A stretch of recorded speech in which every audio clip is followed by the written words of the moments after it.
Welcome, everybody, to this edition of the B2B Engagement Podcast. Today, we're going to be focusing on the business-to-human approach in enterprise marketing. We are very privileged to have with us Scott Baker, Chief Marketing Officer and Vice President of IBM Hybrid Cloud Portfolio Product Marketing. Scott, you have a passion not only for technology, but for people. And I think it would be wonderful to get your perspective on how technology has evolved, but also has become much more focused around people. Awesome. Well, hey, Gavin, thanks a lot for having me on. I think the first thing that would be fair to do is to share with the audience that there are a lot of truths that I live by, but when it comes to portfolio marketing and this topic in particular, there are three specifically that I live by. I think the first one is the fact that all buying decisions are very emotional. They're not logical at all, and they're certainly made at a subconscious level. I mean, you can try to mute your emotions, but you'll always be unconsciously driven by them. That becomes really important with the second truth, is we have to accept the fact that we live in a world that's plagued by short attention spans and on-demand decision-making.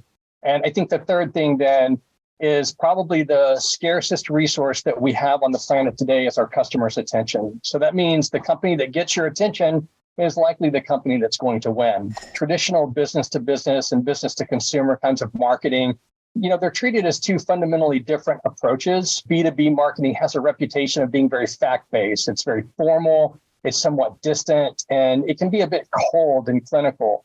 While B2C marketing is often considered to be very emotional, it's very entertaining, and it's incredibly fun, right? But here's the thing, even though the two approaches might have started off differently, they're converging right now on near identical objectives. So, I would argue that all marketing is now what I consider, and I think many others are considering to be, is very business to human. It's a more thoughtful approach that's focused on personalized customer experiences in a way that's authentic and empathetic, with value add at each touch point. There's a lot to unpack there. So I'd like to start with the first point you made, which was emotion and thinking about emotional contribution in business decision-making. And this is something that's relatively recent, but it's been borne out by a lot of scientific research. And that is, we can create spreadsheets and ROI data as much as we want, but we've really got to understand how to connect with people on that emotional level. And I want to ask your opinion and also some experience that you've had on how best to do that when you are in a complex B2B decision-making environment and you're dealing with different people and different personas. What are the kinds of approaches that you can take where you can get people to connect on an emotional level? This is an interesting question. I think this is all about empathy. And to me, empathy creates authenticity. You can't fake your way to authenticity. When you take a very empathetic approach to selling, you begin by treating each buyer very differently. You segment your customer audience in a way that enables you to truly recognize the unique problems and challenges of their specific business, not just their professional life, but also their personal life.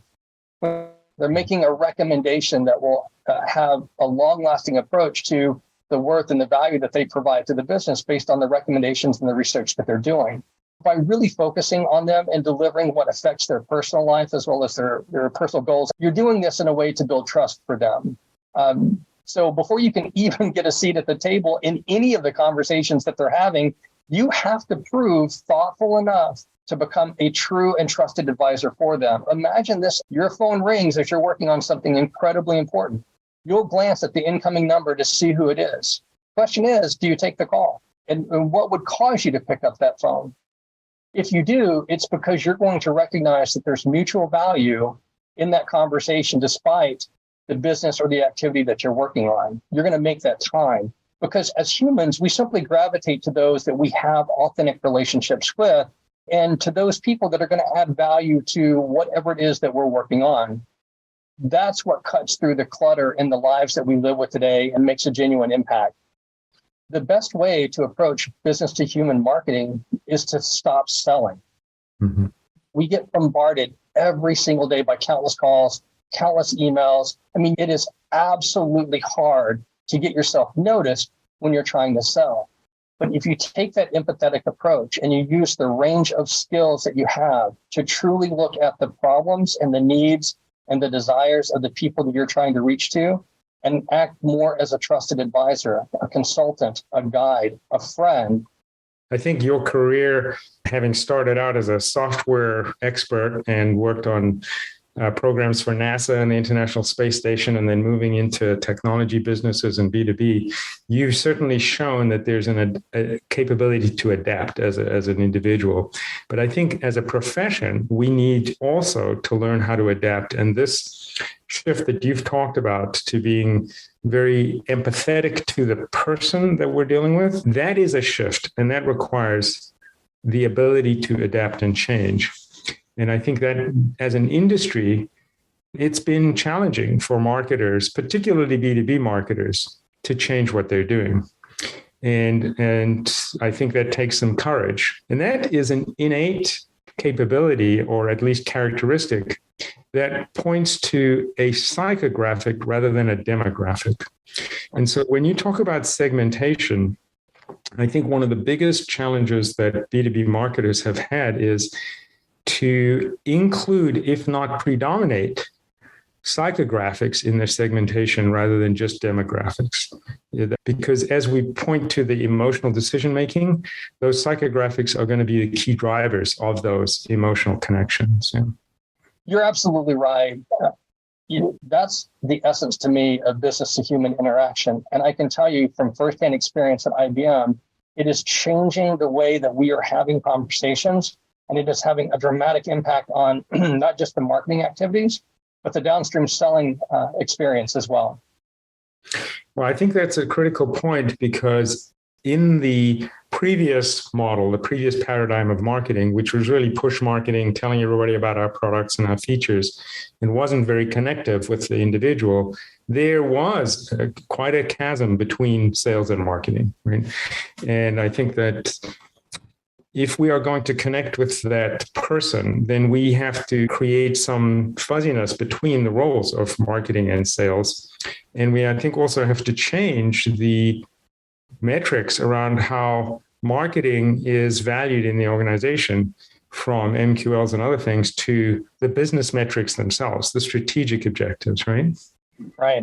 That's really tough, right? Because we all need metrics to measure our success by. This is the more difficult component of B2H marketing. I mean, it's more than just being customer obsessed. It's a combination, as we had mentioned, about being knowledgeable about your customer, being empathetic to their needs, helpful to their unique situation, and being seen as trusted by delivering meaningful and valuable information. So it's a delicate balance of all of those things.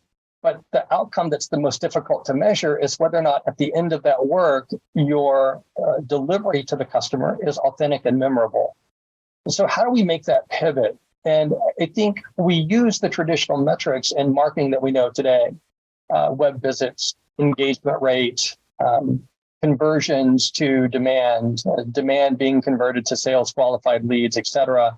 I still think we use those as ways to measure the outcomes of this B2H marketing, but the application becomes what's different, right? We begin to evaluate the message itself that we're building for in that digital experience. And the challenge that we have in B2H marketing, kind of coming back to that phone call analogy, is are we doing enough so that they're going to take our call when it's time to answer, right? And I think what we begin to see ourselves doing right now is striking a balance between allowing the product to speak for itself through our marketing activities, because there's so many people calling them, trying to get their attention and talk to them, that most of our customers are self-educating as they move along. Now, that doesn't mean that B2H is off the table. It means that we have to be empathetic to the fact that they don't want someone hounding them for a credit card or a contact number, or take a phone call, or set up, a schedule. It means that we recognize that they want to go through the process to educate themselves solely. That's the essence of what we're trying to accomplish along the lines of B2H marketing, and trying to do that from a product-led perspective that's got a bias toward solving their problems. Yeah, but I think we got to go further, and I agree with everything you've said. I think we have to make the customer experience, when we talk about omni-channel, it has to be from the perspective of the customer, right? So if they say, if you said, for example, would they take the call? I think the goal is to get them to call us, first of all. And second of all, to think about when they take the call. The reason they take the call, as you said, is because they value that as part of a problem they're working on. We don't want them to be saying, I'll take this call because here's a salesperson or somebody that I can buy something from. They take the call because they know that conversations with me or exchanges with me in the past have been memorable, meaningful, and valuable to them. Because sometimes in B2H marketing, and I said this before, we have to stop selling. Yeah. Sometimes I'll get on to calls with a customer who's trying to solve a problem for which I know the most likely solution for them is going to be a competitive product. And again, contrary to traditional marketing, it's more important for me to create that human connection and build that bridge and be that trusted advisor than it is for me to push a box at them that I know isn't going to solve their problem, whether we've got a solution for it or not. Yeah. The reason that that's important at every touch point and all through their process and their journey is because we know it's much harder to change somebody's mind downstream than it is to help them earlier on before they're making a decision. You know, there's a psychologist by the name of Jonathan Haidt. You may have read some of his work. The first one that I think was really influential in the world of business and psychology was called The Righteous Mind. And he examined why people make decisions that are contrary to their self-interest. And you know, if you have a product that's better and yet a customer is buying the competitive product, and you've given them all of the analytics around why this is better, and they're still buying the competitive product. And the way to understand this is to get back to one of the words you used earlier, which is empathy, is to truly understand what they value. Now, the reason in business people will do this is, let's say that you have a competitive product and it's better, but their preference is to buy a competitive product. The reason is because there's certain dimensions of value along which they're making decisions that are not in line with the value that your product delivers, or they haven't come to that understanding yet. So you've got two things to work on. One is to understand what their dimensions of value are. And then the second one is to help them understand your product or your solution's superiority along those dimensions. And here's where I think a lot of marketers make the mistake. They say the speed is this fast, or the memory, capacity is this much, or our latency is this much, assuming that the customer is then going to say, oh, great, well, now I'm going to change my mind. And the true way to do this is to first create empathy along those dimensions of value. What matters to them? And you talked about somebody's career goals and their values. There's three different value dimensions along which people make these emotional decisions. One is it going to help my company? That's the first thing. The second thing is it going to help my career? And the third thing is, does it align with my personal values? Is this something that I'm interested in spending my time on, right? All three of those things contribute to empathy, right? Understanding where they are. Most of the time, salespeople and marketers are focused just on that first thing. It's going to help the business. Why didn't they make this decision, right? So I think what we have to really understand is how to connect on those three different values. For example, one of them might be fear, right? We know that loss aversion is a primary driver of decisions, right? So if we are afraid that even if this could have some really significant benefits, if there's a small potential that it's going to hurt, probably not going to do it, right? So how do we overcome those? And I think that's where the not selling part of your key message is so critical. Early on, it's not about selling. It's about building that trust and understanding those dimensions of value. Because if you value different things from somebody else, then I can't have those conversations the same way with you as I do with somebody else. And I think that's where this change in who we are as marketers and what our job is and what our outcomes are going to be has really shifted. Right? Yeah, I would absolutely agree. I think, the brands that are out there that can walk in the shoes of their specific customers, rather than cramming, their own agendas down their throats, are the ones whose authenticity and geniuses really shine through. And it's what creates that trusted advisor relationship. I would absolutely agree with you on that one. In fact, in our organization, what I do with my team is anytime we begin to look at a buyer persona, the very first thing that we look at is, let's assume that they know absolutely nothing about our company, about this technology. And our first goal is, how do we overcome the lack of confidence in that? And we make it all about the human emotion in the very first stages of how we build trust and confidence with those customers. We really use that as a mechanism to look at not the technology that we offer or the agenda that we might have, but instead, how do we then understand what their company problems are, their professional problems might be, and their personal drivers might be. Or here's the worst part. We realize through analysis that we don't truly understand them as individuals, but we've got a pretty good idea of the title that they carry. And I think that's a fallacy that people get locked into very quickly, is a focus on broad statements that we understand the customer because we recognize the title, and we don't take the time to understand the individual carrying that title. So just taking the time to get to know the individual for us has been challenging, mainly because when you take a humanizing marketing kind of an approach, every single person on my team has to be completely on board. Every extended member of my team has to be completely on board and willing to sacrifice a deal for the sake of building a connection. And that is so hard in a company driven by metrics. Well, I think it's hard for marketers. It's even harder for salespeople, right? So, and that brings up another point, which is you can't do this alone. You've got to have sales as part of this journey that you're on. And I think, I think that a lot of the executives I interact with find that a very big challenge, is to help the sales team adapt and shift into this new paradigm, because the sales team has to have exactly the same value-driven mentality that the marketers have, which is to say, we've got to help first, and maybe there'll be a sale later.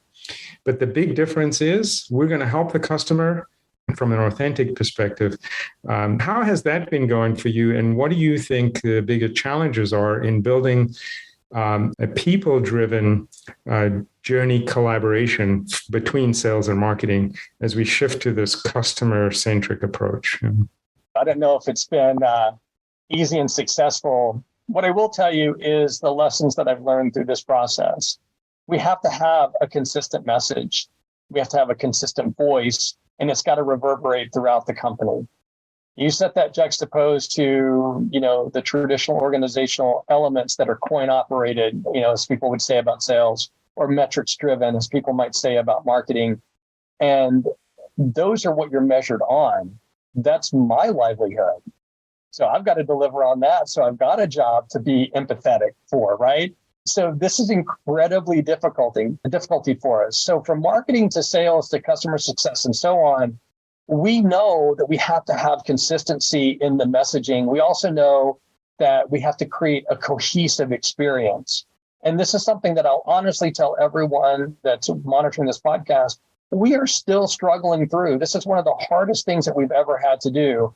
And we sort of really approach this more as a tribe mentality, right? We share this message with the people that are just as passionate about us. So we create a groundswell or grassroots level effort, and we begin to allow that to permeate out. Then we isolate the wins that have occurred in a business to human marketing approach that was based in empathy, that led to a bigger opportunity forsaking a smaller product point delivery. And then we share that as a success within the team. And then we broadcast that out to the ecosystem. So am I there at 100%? No. Does every single marketing activity that I run today, is it classified as business and human? No, this is a big ship to turn. But what I'm finding is that the more empathetic that I can be to the other members of the organization that I work in, the more authentic I can create the experiences for them, the same way that I would do to the market that I'm trying to reach, the faster I can move this agenda forward. And it has pockets of success. And, we celebrate those. And then anytime we don't have that success, we use that as a way to learn and to pivot. And it's just about being in the moment, analyzing, and then responding appropriately. Well, I think that's an authentic answer. And that's one of the reasons why I think your organization is fortunate to have you. Thank you. Executive leader, is to be able to reflect on reality as opposed to hope, right, as our North Star. I think that the big imperative here is that these are investments that we make. We make investments in the customer relationship. And I think that shift from transaction-driven metrics to partner-oriented growth is also very, very difficult for big organizations in particular. I think the challenge is even more exacerbated when you have large product portfolios. And because those portfolios have so much variance in them with respect to their value drivers, their key stakeholders, their life cycles, their price points. It is a very complex ecosystem that you're managing here. And it's not just because it's large, but because of that complexity. And I think having the North Star being truth, the authenticity, not just with the customers, but with ourselves is important. And I think having the channels through which we can build that ecosystem is critically important. We talk about the customers wanting to do a lot of their decision making themselves first. They can't all do that in an offline environment. There's a huge digital component to that, but they need to decide. You might find in your product portfolio that there's some individuals who prefer to talk to a salesperson or an inside salesperson, and others who want to do that entire journey on their own, even though the price points are pretty high. Yeah, that's exactly right. IBM is no small portfolio, to be sure. It stretches from consulting to software to hardware. And is everyone in the business to human marketing mentality? I can't speak for the entirety of the IBM organization. I'd like to think that that's the case, and it can be a bit challenging just because of the size of the organization, and there's brush fires that have to be dealt with and quick turnarounds and things of that nature. But on my team, when we sit down and we talk about messaging, a marketing opportunity, a campaign, or whatever it is, the very first thing that we say is, when we start this off, how do we make sure that the individual we're trying to reach doesn't sit back and feel like they're Salesforce contact record number 701 or whatever, but instead feels like they're an absolute individual that everyone inside of this company is speaking directly to help them solve their business. And again, this doesn't mean that we stop doing the traditional marketing things that we do. There's still paid that we have to do. There's still organic we have to account for. There's still social, right? Like all of these channels of marketing that we want to push through and get our voice out there are still absolutely critical in business to human marketing. It's just that the message that we're telling and the way that we want to reach the individual isn't about the products that we sell, but about how we can help them. I would say that when you begin to think like that, the metrics will begin to deliver. But this is such a hard thing for people to adopt because it can feel overwhelming as a concept of change. Yeah, and I think that feeling of overwhelming potential and just this huge mountain that we have to climb sometimes breeds inaction, right? It's like, oh, this is such a big thing. Are we really going to do this? And my answer to that is, yes, this is long term. And yes, it's a big task. So we need to get started right now. Right? There's an imperative. You can't wait. The longer you wait, the harder it gets and the bigger the task it gets. And the longer it is before we see those returns. I think probably what holds organizations back the most is one of two things. It's either going to be fear of actually taking a human to human or business to human approach. I think the other thing too is, well, it's not the way that we've done things previously. There's checklists of items that have to be done, or there's a standard format that has to be used, or whatever it may be. And I think the fear component is really mostly about getting it wrong. I think if we just embrace that as humans, taking a chance and being authentic is the fastest way to being right, instead of worrying about getting the business to human marketing program off on the best start, whatever that may be. So for anyone listening or everyone listening, I would just tell you, would you get it wrong? Probably. But did you try? Absolutely. And were you authentic about it? I would hope so. It's easy to pivot when you're authentic, I believe. I agree with that. And the other thing I would say is you're 100% going to be getting it wrong if you don't try, right? That's right. So if you're 50% wrong when you do try it, you're 50% better off than you were before. You started this entire discussion with, which is emotional and analytics together. But it requires that we get over those fears and we get over the resistance that we feel. And the best way to do that, I think, is to create inspiration. And inspiration comes from how we make people feel. When you get inspired, that's not a rational part of your brain in operation. It's an emotional part of your brain. It's saying, I can do this. I want to do this. I am going to do this. Right? Those are the inspirational, emotional triggers that you feel. And what we've got to do is we've got to connect what we're saying and doing, that authenticity, to engaging with their desire and giving them the courage to overcome whatever fear they might have or obstacles to embark on this. And that's internally in our own organizations, but also with the customers, because what you're asking them to do is to change. And you talked about engaging them at every touch point. We've got to think about not just is the message the right message, but is the experience the right experience? Because they might forget what we said, and as Maya Angelou said, but they will always remember how we made them feel, right? That's exactly right. And large organizations, especially, particularly in marketing and communications, they strongly favor getting things right and taking a low risk approach because it's all about building the funnel. If we don't do it right, and we don't build the funnel and we don't convert, then the sales teams won't have anything to work with. So if I set that juxtaposed to the fact that we know in the state of buyers wanting to try to get as much information and get as far along the decision-making process as possible before they reach out to a vendor because they're constantly bombarded, how do we then take this creative spirit between us and our ecosystem partner like Kaon to create an inspirational moment that is not immediately tied to a product? And that's one of the things that I really appreciated about our relationship recently here, where we've started going down the path of building an interactive experience that's solution-led. And when you go through this path along or this journey along with us, the first half of that has nothing to do with our products. It's all about the desire. So I certainly want to take the time to extend my appreciation for all of the hard work that you and your team have put in to help us get down this journey in a very different way that I think is going to be unique to how we choose to deploy digital tools. It combines B2B and B2C into more of that business to human approach. Well, it's very much appreciated because it's a real privilege to be a partner. And that's really where I think the word we were looking for. And when you remove customer, prospect, all that, we're partners. I think that's the privilege and that's the part of it. And that's where I think those value drivers really connect, is because when you see something come together, there's a moment of magic that's not about business and it's not about sales and it's not about revenue. It's about that intrinsic reward that you get, that you say, that's that very personal part of those three dimensions of value that we have to focus on. And that's what happens with our team when we're working with your team, but it's also what happens when you see that with a customer.